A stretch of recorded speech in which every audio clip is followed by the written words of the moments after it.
आकाशवाणी गोरखपुर से भोजपुरी समाचार।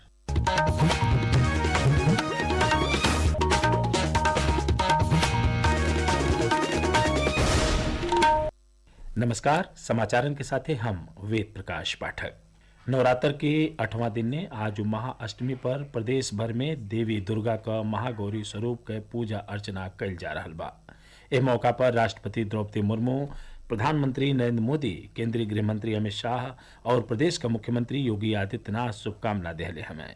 दुर्गाष्टमी पर अयोध्या के देवकाली मंदिर, गोरखपुर के बुढ़िया माता मंदिर, महाराजगंज के लेहड़ा माता मंदिर आ बलरामपुर के मां पाटेश्वरी मंदिर के सतही प्रदेश के सज्जो शक्तिपीठन और देवी मंदिरन में आज भिनहिए से श्रद्धालुअन का भारी भीड़ बा। सतही ढेर संख्या में श्रद्धालु दुर्गा पांडालन में माई दुर्गा का दर्शन आ पूजा अर्चना बदे पहुंची रहल हमें। श्रद्धालुअन के भारी भीड़ के देखत मंदिरन के सतही सड़किन और प्रमुख चौराहन पर सुरक्षा का कड़ेर इंतजाम कइल गइल बा। दुर्गा पूजा और दशहरा से जुड़ल रिवाज के मुताबिक अनुष्ठान बदे गोरक्ष पीठाधीश्वर आ प्रदेश के मुख्यमंत्री योगी आदित्यनाथ कलिये से गोरखपुर में बाणे। हमरे गोरखपुर प्रतिनिधि बतौले कि मुख्यमंत्री नवरात्र के महानवमी तिथि पर बिहने देवी दुर्गा का नौवा रूप माई सिद्धिदात्री का पूजा अर्चना करी है। बिहने ही वहां के गोरखनाथ मंदिर में कन्या पूजनो करब। मिशन शक्ति 5.0 अभियान में प्रदेश के अलग अलग जिलन में कई गो गतिविधियन के आयोजन कइल जा रहा बा। यही कड़ी में आज बनारस के पुलिस लाइन सभागार में 501 कन्या का सामूहिक कन्या पूजन कइल गये। आयोजन में प्रदेश का आयुष राज्य मंत्री स्वतंत्र प्रभार डॉक्टर दयाशंकर मिश्र दयालुओ शामिल भइले। हमरे कुशीनगर प्रतिनिधि बतौले कि अभियान में ओइजा के विकास भवन सभागार में 51 कन्या का पूजन भइल और उन्हें उपहारों देहल गए।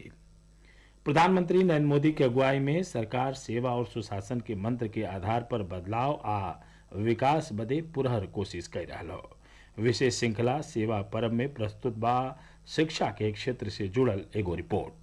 निपुण भारत मिशन, पीएम श्री योजना, राष्ट्रीय पाठ्यचर्या रूपरेखा और राष्ट्रीय ऋण रूपरेखा जैसी पहल शिक्षा के लचीलेपन, बहुविषयकता और अंतर्राष्ट्रीयकरण को बढ़ावा देती है। सरकार ने जुलाई 2020 में स्कूली शिक्षा और तकनीकी शिक्षा सहित उच्च शिक्षा में विभिन्न सुधार लाने के उद्देश्य से राष्ट्रीय शिक्षा नीति प्रस्तुत की। इस वर्ष 29 अप्रैल को नई दिल्ली में युगम सम्मेलन में प्रधानमंत्री नरेंद्र मोदी ने इस बात पर प्रकाश डाला कि सरकार ने 21वीं सदी की जरूरतों को पूरा करने के लिए देश की शिक्षा प्रणाली का आधुनिकीकरण कर रही है। देश में नई नेशनल एजुकेशन पॉलिसी लाई गई है।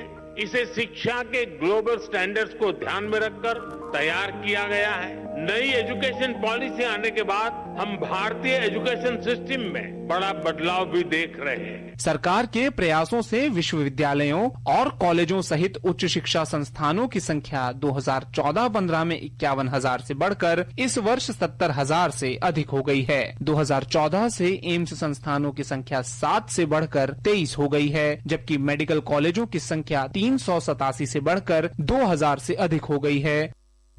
प्रधानमंत्री नरेंद्र मोदी की ओर से घोषित जीएसटी बचत उत्सव का शुरुआत 22 सितंबर से भइल है।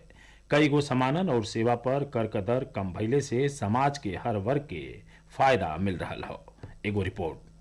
नया कर ढांचा में सरकार मार्बल और ग्रेनाइट पर कर के दर 12% से घटा के 5% कर दिले बा। जीएसटी में यह कटौती से निर्माण काम में इस्तेमाल होखे वाला सामानन के लागत में कमी आयल हो। यही तरह से सीमेंटो पर जीएसटी 28% से घटा के 18% कर दिहल गईल बा।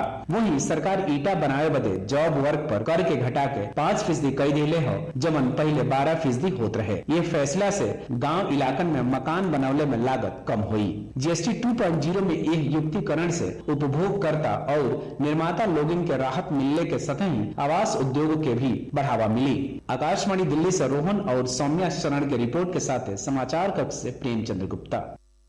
प्रदेश के प्रयागराज और मथुरा के सतही कुछ और जिलन में भइल बरखा से लोगन के भीषण गर्मी से राहत मिलल हो। पूर्वी उत्तर प्रदेश के कई जिलन में आज दोपहरिया बादे से बादल छौले हो। हालांकि घाम और उमस का असर अबहिनो बनल बा। मौसम विभाग पश्चिमी उत्तर प्रदेश में आवे वाला 2 दिनन में कहीं कहीं, जबकि पूर्वी उत्तर प्रदेश में कुछ जगहन पर गरज चमक के साथे बौछार पड़ले आ बरखा भइले का संभावना जतौले हो। विभाग के मुताबिक प्रदेश के पूर्वी या पश्चिमी इलाकन में बिहने कहीं कहीं बिजली गिरले आ तेज बेयारियों चलले का अनेसा बा। समाचार पूरा भइल। नमस्कार।